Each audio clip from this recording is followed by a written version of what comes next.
já de volta com o seu programa Vida e Saúde. Hoje aqui falando sobre acidente vascular cerebral, ou popularmente chamado derrame. E conosco a doutora Lenise Valer, neurologista e também do Grupo Neurovascular da Unicamp. Atendeu nosso convite, está aqui hoje esclarecendo tudo com aquela perfeição, com aquela simpatia e com aquele esclarecimento fantástico, hein, sobre AVC. Doutora, o Celso Antônio de Siqueira, do Rio de Janeiro, obrigado Celso, Deus te abençoe. Eu tive um AVC em fevereiro, portanto desse ano, e ainda tenho as sequelas na mão esquerda, no rosto e no pé esquerdo, portanto foi o lado esquerdo, doutora. Na época, passou muito mal, enfim. O que devo fazer para melhorar? Ele teve em fevereiro aí, já um certo tempo, alguns meses, e o que ele pode fazer para melhorar, doutora?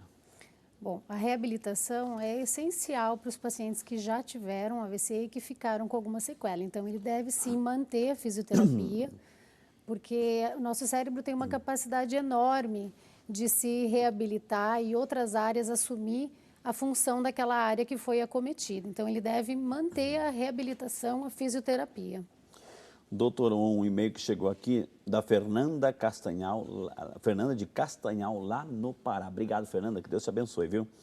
Tive um AVC isquêmico, porém não tenho pressão alta, colesterol, triglicéridos ou diabetes. O médico disse que poderia ser por causa do uso do anticoncepcional, né? Porém, eu tenho pressão baixa e estava com fome antes de me dar o AVC. E sempre que sinto fome, minha pressão baixa. Isso pode ter causado o AVC? Tem 20 anos a Fernanda, lá de Castanhal, no Pará. Obrigado, Fernanda. Fez a pergunta, vai ouvir a resposta. Fernanda, o anticoncepcional é sim um fator de risco para AVC no grupo das mulheres, assim como a terapia de reposição hormonal. As mulheres, tanto que a campanha desse ano é focada nas mulheres justamente porque é um grupo que tem maior risco por características como a gravidez, o puerpério, o uso de anticoncepcional e de terapia de reposição hormonal. É importante que tu investigue todas as causas, além do anticoncepcional, e exclua outras causas que, em geral, dão AVC em jovem. Ok, tá vendo, ó, como é bom perguntar, às vezes assim, por uma situação, faz uso de um tipo de medicamento, mas tem consequências em todos os sentidos, viu? Lembrando que a combinação anticoncepcional e fumo e cigarro é uma combinação que de forma alguma se deve fazer. A mulher que fumar, fatal. A mulher que fumar, ela não pode usar pílula. Okay, né? E a que usa pílula não pode fumar, porque aumenta muito o risco de AVC em mulher. De qualquer forma, é uma combinação fatal, em todos os sentidos, né? A Anelita Santos de Souza, de Louveira, São Paulo. Obrigado, Anelita, Deus te abençoe, viu? Ela sente muitas tonturas, ela quer saber se pode ter alguma coisa com AVC, ela sente tontura. Não teve AVC, mas ela fica preocupada com essas tonturas. Pode ser algum indício, doutora? É a nossa amiga Anelita.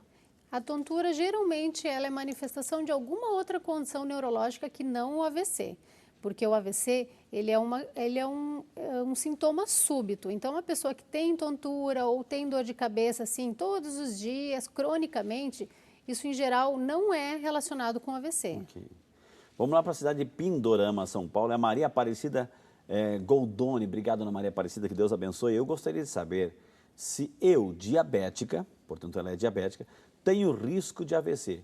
E o porquê que ocorre tanto em quem diabetes, segundo ela, né? Por que esse risco aí? A doutora já falou, mas para a senhora merece de novo recapitulação. Doutora, é a nossa amiga Maria Aparecida. Então, Maria Aparecida, o diabetes é, de fato, um fator de risco para o AVC, porque os níveis aumentados de açúcar no sangue, eles acabam estragando os vasos. E isso predispõe àquilo que a gente falou no início de entupimento desses vasos. Por isso que o diabetes é um fator tão importante para o AVC. O que precisa fazer é controlar o diabetes, é manter os níveis de glicose dentro da faixa normal e controlar, acompanhar sempre com o médico. Quero aproveitar e mandar um abraço lá para Juazeiro da Bahia. Eu tive no final de semana no Cairós, acompanhando também muito especial, um momento de oração muito forte. Um abraço ao Padre Felipe, ao grupo também de oração Javé Israel, que Deus abençoe, o pessoal de Petrolina que participou também, que Deus abençoe de coração. Por que eu digo isso? Porque chegou aqui uma pergunta de Petrolina, que Deus abençoe. né? Deus abençoe o seu Avelar, Dona Fátima, a Bruna Palito, né? O Camargo, que Deus abençoe. Ô, Frei, não perco um só programa. Toda segunda estou aqui assistindo e assisto as reprises, enfim. Mas minha pergunta é saber qual é a diferença, né, entre o AVC e o infarto, né? Se um pode levar ao outro. Pelo que parece, os dois são parecidos. Meu nome é Maria da Paz Alves, moro em Petrolina, lá em Pernambuco, doutora. O infarto cardíaco?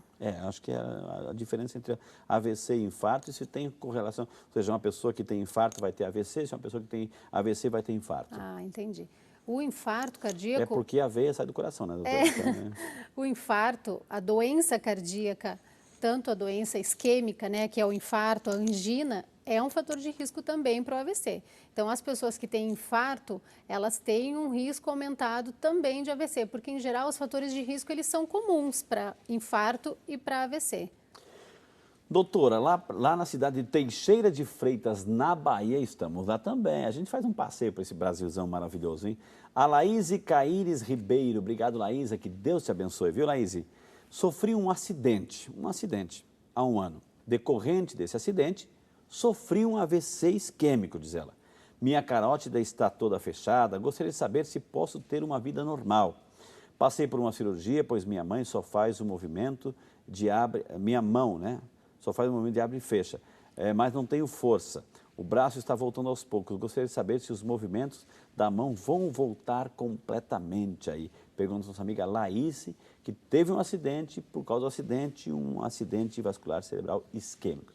Laíse, o trauma, os acidentes, eles também são uma causa de AVC quando eles causam como se fossem um rasgo dentro da artéria. Então, isso também é uma causa de AVC, principalmente depois de acidentes ou, às vezes, até de traumas mais banais. Se ficou com a sequela, é importante manter a fisioterapia, porque qualquer função perdida pelo AVC, ela pode ser recuperada se fizer reabilitação e se estimular o cérebro para que ele continue funcionando. Ok. Doutora, aqui vamos lá para cidade de Amparo, obrigado quem está acompanhando aqui, é a família lá de Amparo, é a Maria, Dona Maria, que Deus abençoe. Ela está parabenizando o programa, ela diz assim que tenho a doença trombofilia diagnosticada através do meu DNA. Gostaria de saber se estou mais propensa a ter um AVC, apesar de tomar anticoagulante. Não tenho pressão alta, é a nossa amiga Maria da cidade de Amparo, doutora.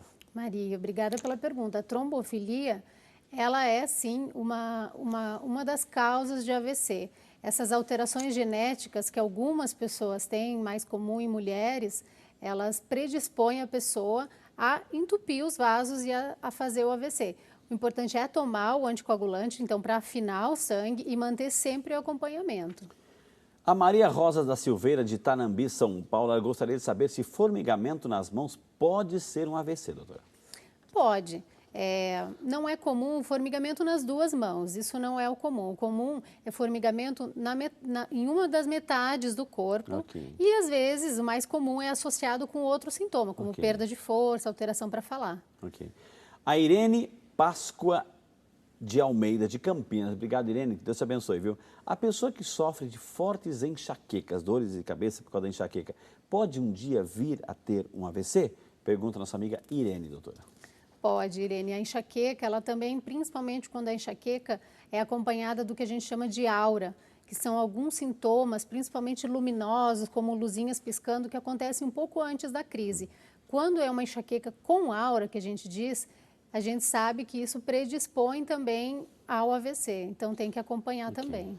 Doutor, no caso, assim, voltando àquela questão do diabetes, assim, geralmente, assim, tem gente que precisa usar aquele famoso AAS, ácido acetil salicílico, enfim, né? E aquilo toma por quê? Por causa do... É uma medida preventiva? E se tomar continuamente, pode amanhã depois também ter alguma consequência do tipo AVC, doutor? O AS, ele é uma das medicações que mais previnem o AVC. Okay. Então, ele é, sim, indicado para quem teve o AVC isquêmico, né? Okay. Não o hemorrágico, o isquêmico. E ele é indicado para prevenção quando o paciente não tem o AVC. Em alguns casos, quando tem muito fator de risco, em geral, a gente associa o AS. Pode usar para o resto da vida. E o uso contínuo não traz sequelas? Não traz sequelas. Pelo contrário, protege a pessoa do AVC isquêmico.